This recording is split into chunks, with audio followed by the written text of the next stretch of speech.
E hoje a gente começa mais um quadro, o De Frente com Gabi Barreto ADV, no qual entrevista algumas personalidades jurídicas, e esse convidado especial, Tiago do Vale Cavalcante, ele que é advogado e foi o primeiro lugar de mestrado em Direito aqui da UFC. Meu muito obrigada pelo aceite, Tiago. É com muita honra que eu te recebo aqui nesse quadro, que a gente entrevista algumas personalidades jurídicas e que eu tenho uma afinidade, e você é uma delas.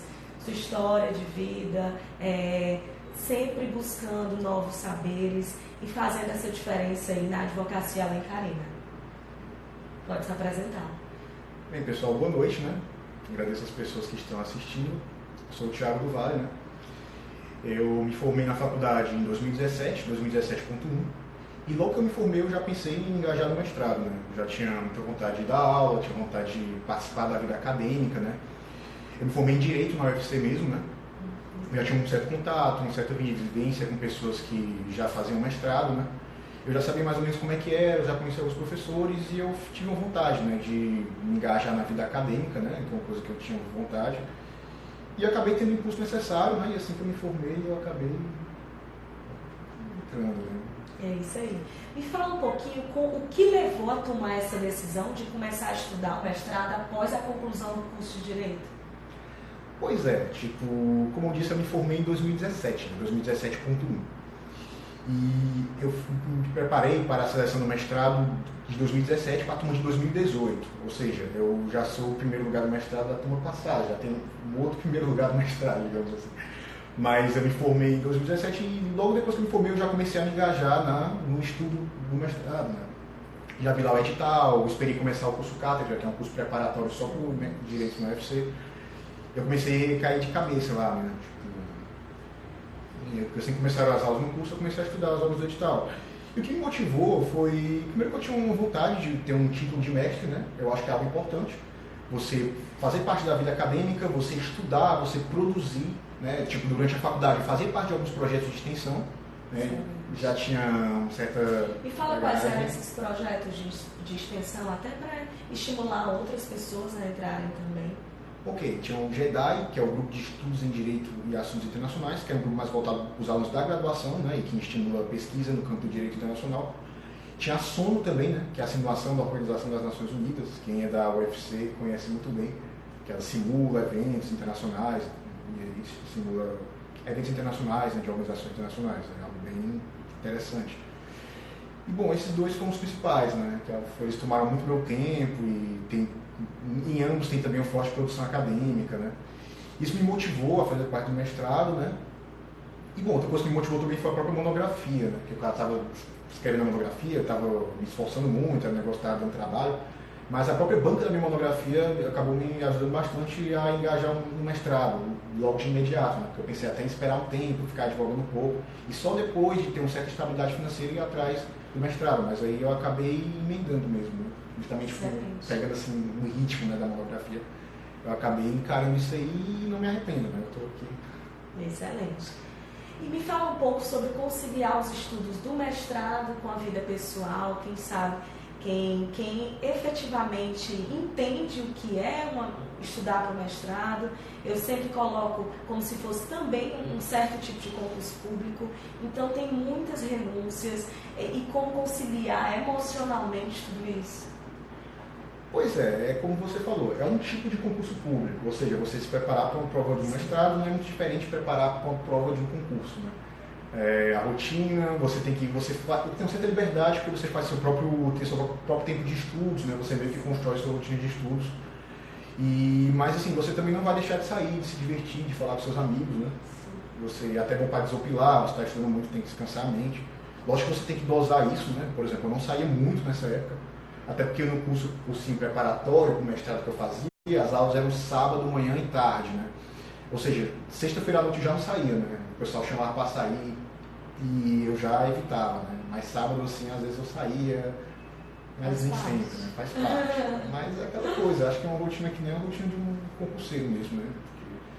Porque não é brincadeira não, tipo assim, realmente a prova não é fácil e você tem que estudar muito, né? Tipo, não que seja enfim. E como era a tua mente? Tu sempre queria estudar o bastante para o primeiro lugar? Era aquela competição interna? Ou efetivamente era aquela coisa, não, eu estou estudando e se der certo eu passo? Eu tinha um desejo de ser o primeiro.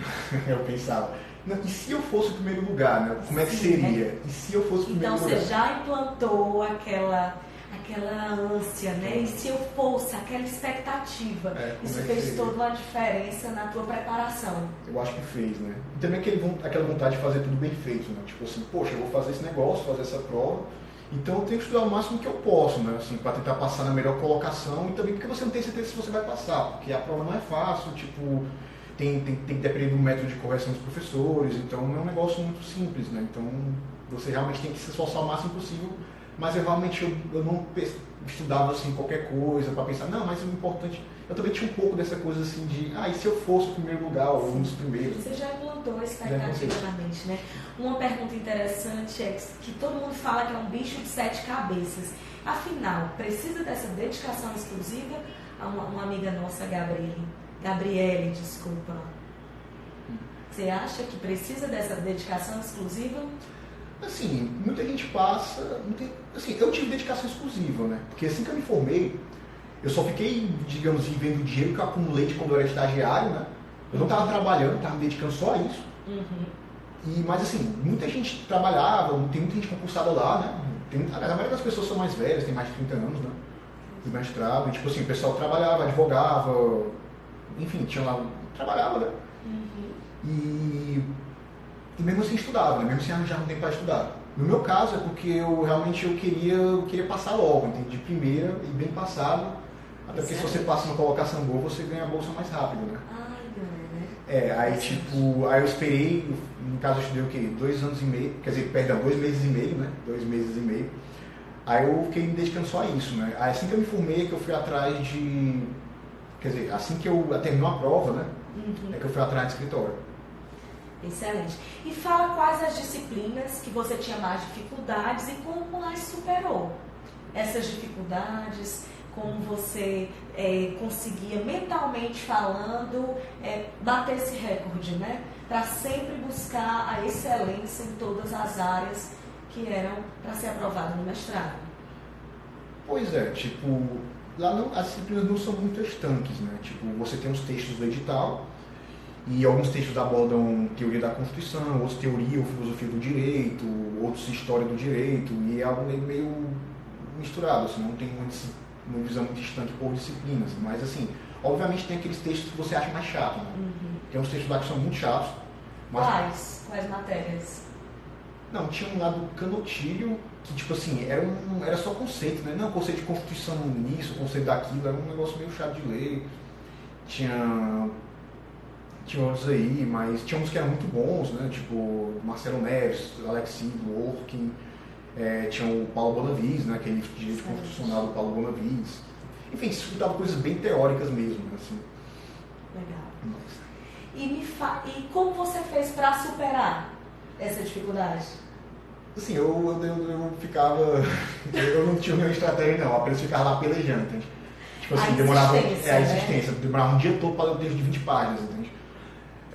O negócio assim meio... Foi mais na insistência mesmo, não tive nenhuma estratégia não e deu certo. Então é ter foco. Ter foco, insistência, para alcançar o objetivo. E se tivesse que apontar alguns erros nessa preparação, se é que houve, né? Quais seriam esses erros e quais foram os maiores acertos dessa preparação? Pois é, tipo assim, eu não tinha um cronograma de estudos, assim, entende? Porque normalmente o pessoal quando vai estudar, é isso pra tudo na vida, né? O pessoal faz um cronograma, não, de hora tal, um planejamento, né? De hora tal, tem que estudar isso e tal, tem que cumprir essas metas.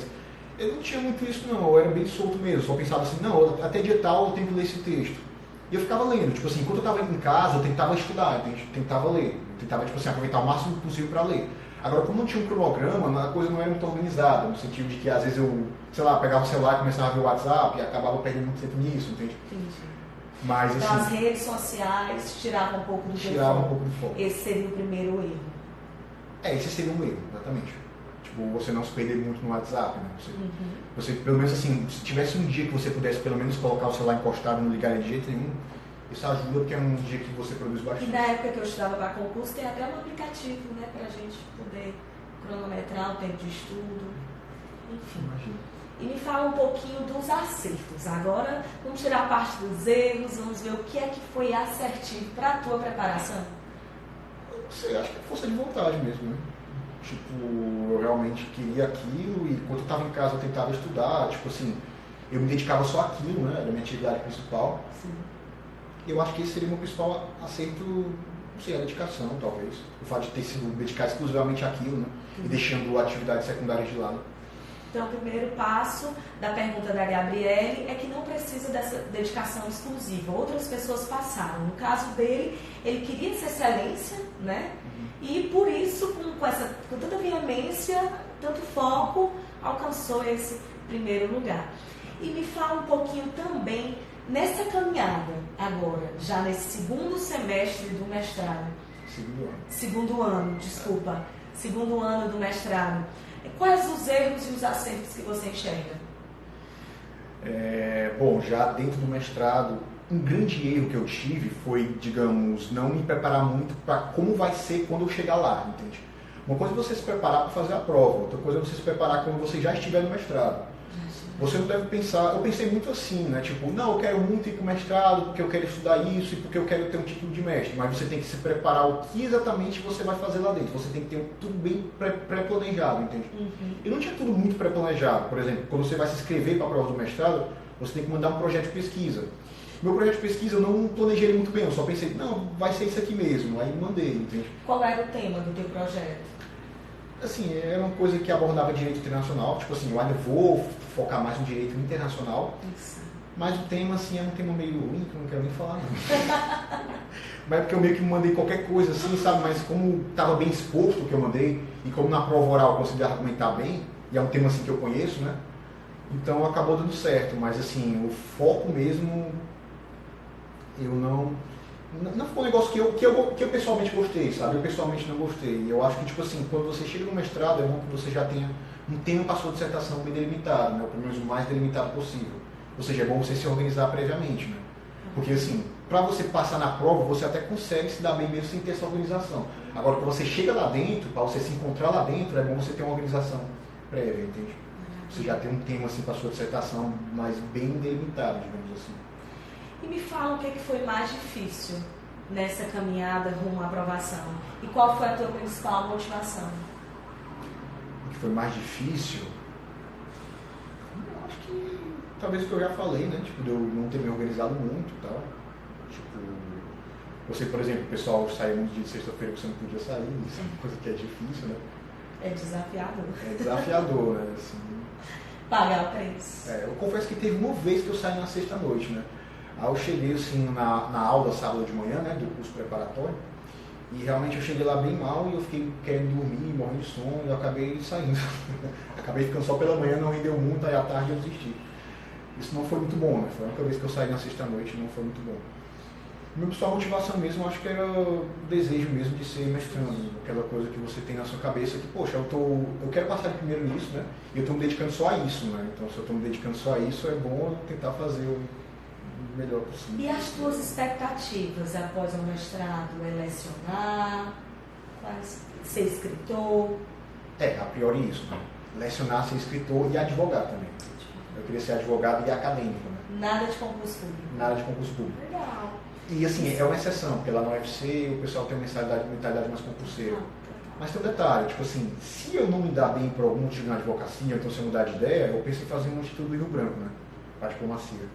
Seria o meu concurso público, seria ou para ser professor de universidade federal, né? Perdão, de universidade pública, ou então para ser diplomata. Tipo, seriam minhas opções. Mas por enquanto o que eu tenho em mente é dar aula, escrever e advogar. Isso aí.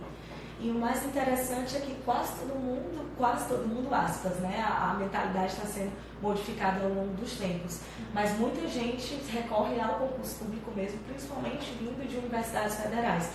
Uma pergunta interessante é qual o concurso preparatório? Ele já tinha falado que foi o Cátedra, né? É o curso Cátedra, né?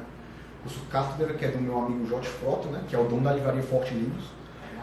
E assim, ele tem um curso dele, o curso é muito bom. Tipo, os professores lá do curso, eles basicamente eles conhecem, tipo, os professores que estão na banca, eles sabem o que cada professor estuda, né? E eles tentam pegar as aulas do edital e direcionar o que cada professor estuda. Interessante. E me fala das fases, né, para se passar no mestrado. Qual foi a mais difícil? Qual é aquela que você efetivamente diz, não, tem que ter um cuidado maior, uma preparação maior? Pois é, as fases... Desculpa, pode repetir a pergunta. Dessas etapas da preparação, qual foi a mais difícil? Porque tem uma que você vai apresentar, tem outra que você tem que fazer a apresentação oral, né? Sim, pois é. A mais difícil mesmo é a prova escrita. Aliás, o período mais difícil é quando está nas vésperas das inscrições. Porque como é que funciona? Você tem um edital. O edital, no caso, quando eu fiz a prova, saiu no dia 19, acho que 19 de agosto de 2017, no caso. Aí você tem um edital, o edital diz todas as obras que você tem que estudar. Tipo assim, tudo que está na prova, tudo que vai aparecer na prova escrita, está nas obras do edital. Tudo está ali, pelo menos na prova escrita. E você estuda, né? Só que é o seguinte, as inscrições são em setembro. E quando você se inscreve, você tem que submeter um projeto de pesquisa. É obrigatório. Foi esse que você não teve tanto esse preparo? Esse que eu escrevi bem, mas com um tema assim que eu não achei muito relevante. Não era teu foco. Aí tipo assim, e assim, você tem que, além de você estar estudando as obras do edital, no ato da inscrição você tem que mandar o projeto de pesquisa. Tipo, o próprio curso Cátedra, ele também tem um outro curso dentro dele que prepara justamente para o projeto de pesquisa, né? Porque escrever um bom projeto de pesquisa é difícil, entende? Não é... Eu tive sorte porque tem uma amiga minha que era do mestrado, ela me mandou o projeto de pesquisa dela e eu peguei isso como base para poder escrever o meu, entende? Eu nem precisei fazer esse curso aí não, específico para o projeto, eu fiz só o curso geral mesmo, do Cátedra. Aí assim, depois que você manda as inscrições, aí tipo, depois vai ter a prova escrita e a prova oral, são duas fases, né? Isso. No meu caso, em 2017, no caso, foi dia 30 de outubro foi a prova escrita, que assim, são três questões discursivas, né? Você tem que escrever até 30 linhas. São três questões assim, bem abertas assim, sobre obras que estão no edital, né? Que não é uma prova tão fácil, né? Assim, realmente você tem que ter um bom conhecimento das obras do edital. E assim, para a segunda fase é a prova oral, né? A segunda fase, se me falha a memória, foi dia 22 de novembro. E essa oral foi da apresentação que você fez? Tipo assim, o pessoal faz que a prova oral ela vale 10 pontos.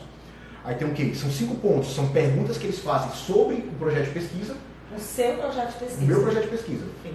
Aí 3 pontos é uma pergunta do sorteio do ponto, né? Porque no edital tem uns pontos de uns assuntos que eles sorteiam e perguntam na hora. É parecido com o concurso para juiz, acho que é assim também. Um dia antes eles sorteiam um ponto que vai perguntar para você. Aí 2 pontos é sobre sua disponibilidade, né? Perguntar o que é que você faz, como é que você vai se dedicar ao projeto, né, e tal. E quando eu estava totalmente livre, né? Estava me dedicando só a isso aí para mim foi moleza, né? E como eu tenho uma certa experiência em apresentação oral, para mim o resto foi bom também. Eu tive sorte que eles perguntaram coisas que eu sabia responder na hora, entende? Foi muito bom. E me fala, durante essa caminhada como mestrando, né? Você trabalhava e estudava. E como conciliar esse trabalho, os estudos, ou se dedica integralmente aos estudos hoje, para o mestrado? Hoje eu me dedico integralmente aos estudos, né? Tipo assim, eu pensava em advogar e fazer o mestrado ao mesmo tempo. Mas aí acabou não dando certo, né? Eu ia para os escritórios, assim, eu cheguei a participar de algumas entrevistas, mas eu acho que o pessoal vê que como eu tinha um mestrado, eu não ia me dedicar tanto, né? Não teria tanto tempo para o escritório. Porque realmente o mestrado ele toma muito tempo, entende? Tipo assim, não é uma coisa que você tem como fazer empurrando com a barriga.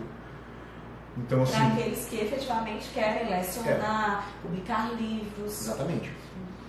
Então, assim, eu acabei não conseguindo me engajar no escritório, né? Fiquei sem trabalhar mesmo. Agora está sendo exclusividade do mestrado. Exatamente. E como enxerga o futuro, né, das carreiras jurídicas em si, com essa quarta revolução industrial, essas novas tecnologias, essa forma diferenciada de enxergar o âmbito jurídico como um todo, sempre voltado para empreendedorismo dentro, quiçá, da advocacia, habilidades também como gestões, até dentro do concurso público. Como você enxerga tudo isso, o futuro da área jurídica como um todo? É difícil, né? Prever o futuro sempre é uma atividade muito ousada. E assim, em relação, como hoje em dia, por causa do avanço tecnológico, da globalização e tudo mais, como tudo está avançando muito rápido, né? Fica mais difícil ainda prever, né? Porque às vezes uma tecnologia aparece do nada, tipo assim, algo meio que imprevisto mesmo, às vezes aparece um negócio disruptivo que muda o cenário totalmente. É difícil você prever, mas o negócio é que as carreiras jurídicas de modo geral elas vão permanecer, eu acho que não vai ter nenhum desemprego estrutural. Mas as pessoas vão ter que se reinventar, né? Vão ter que se reinventar. Por exemplo, aqueles escritórios de contencioso de massa, esses aí eles vão sofrer mais, eu acho. Porque, tipo, não tem como você ficar só fazendo, sei lá, pegar o modelão e ficar peticionando, né? Porque daqui a pouco um aplicativo de inteligência artificial vai conseguir fazer isso. Mas, assim, a parte mais que com a avanço da tecnologia, né, tipo, eu acho que isso demanda mais criatividade da gente e algumas atividades mais mecânicas elas acabam ficando para trás. E no caso, nas carreiras jurídicas, os advogados, os escritórios, eles vão ter que se reinventar, né? Tipo, aqui em Fortaleza ainda estão ainda um pouco atrasados, digamos assim, né?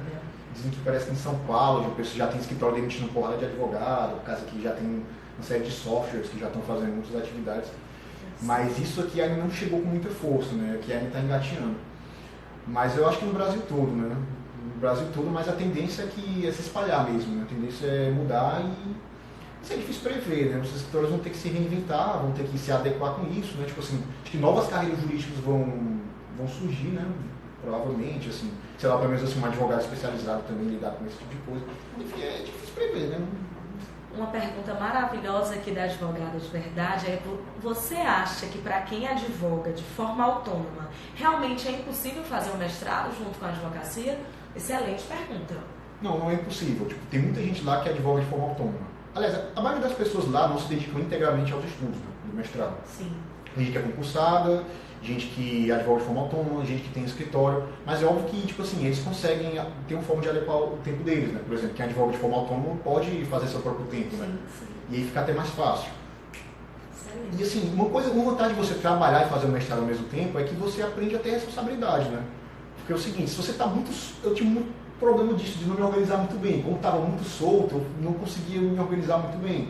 Mas já que já tem uma rotina de trabalho, ela aprende a não procrastinar, né? Sim. Porque na vida acadêmica a gente fala que o maior inimigo nosso é a procrastinação, né?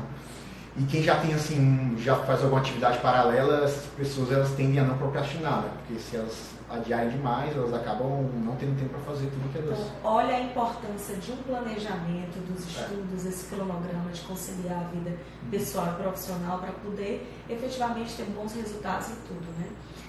E agora, para finalizar essa live, muito obrigada, meu amigo Thiago. Você aí que é inspiração para todos os advogados alencarenses e principalmente aí desenvolver a escrita com artigos jurídicos, essa visão de continuar na vida acadêmica também. E me dá um conselho para os operadores de direito em si, aqueles que estão frustrados na profissão, aquele jovem advogado que tem aquele brilho no olho, que não sabe o que fazer ainda, como se inspirar através de você, que você construiu esse sonho de primeiro lugar, desde o começo dos estudos, focado em efetivamente realizar.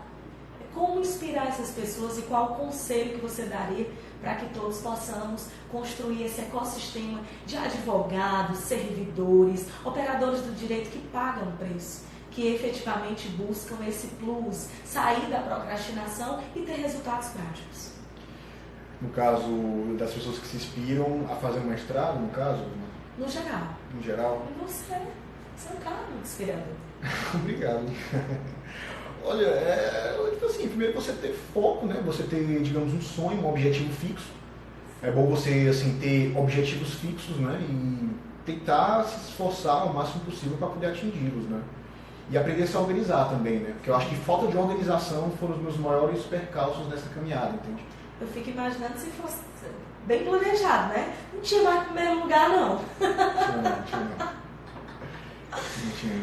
Mas eu acho que... Pois é, basicamente isso. É você... Por exemplo, na vida acadêmica você tem que ser um pouco idealista também, né? Imaginar assim, não, eu vou escrever coisas que devem ser relevantes para a sociedade, entende? É bom de ter um espírito um pouco utópico também, né? Sim. Então, ter uma utopia para a gente ficar perseguindo e tal, ser um pouco idealista. Ou pelo menos ter objetivos fixos na nossa vida, né? A gente planejar bastante sobre a vida mesmo, sobre o nosso futuro, entende? Para a gente saber o que quer e perseguir isso, né? Assim, com todos os instrumentos que estão ao nosso redor. E uma bandeira que eu mais levanto é a advocacia empreendedora humanitária. É como confeccionarmos artigos jurídicos, como a gente pode ter essa visão, sair de cena, o escritório, a imagem e trazer uma resposta, né, para um Brasil melhor, para uma sociedade melhor desenvolvida. E que, muito obrigada, meu querido. Okay. Mais sucesso aí na sua carreira. Muito obrigada a todos que nos assistiram hoje. Tem muitas lives ao mesmo tempo. E é isso, a proposta é essa. O De Frente com Gabi Barreto vai se finalizar mais uma noite.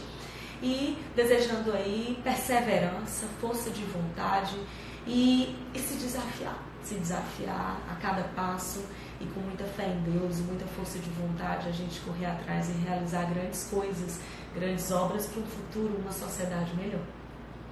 Okay. Pode se despedir. Obrigado aos que assistiram, né, aos que mandaram perguntas, mostraram interesse. E é isso, né? Obrigado também a Gabi, óbvio, né, por ter me convidado, por ter confiado em mim. Isso aí. E né, eu fiquei, enfim, obrigado, né? Só agradecer mesmo e desejar uma boa noite e um bom ano para todos. Né? Amém. Tchau, tchau, gente. Um abraço.